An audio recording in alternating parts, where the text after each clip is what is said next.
Well, first of all, this module that we reviewed was very well done.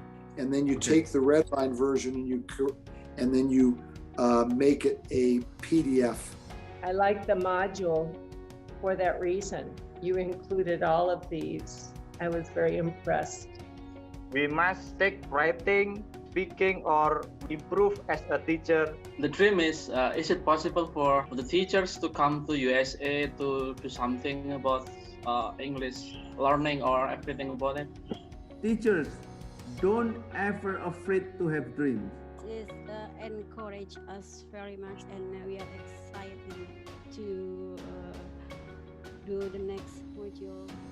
American terms is commonly used more than British or Australian words.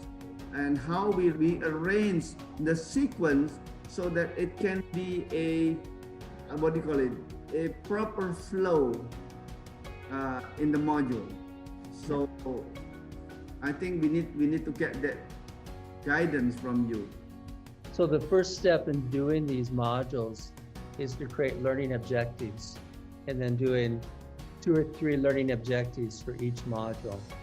So there might be a total of 10 learning objectives over the course of learning the skill, but just do 2 or 3 in each module, just a small number. But when I create curriculum, I create all of the objectives that I want to cover in the lessons, and then I do 2 or 3 objectives in each module.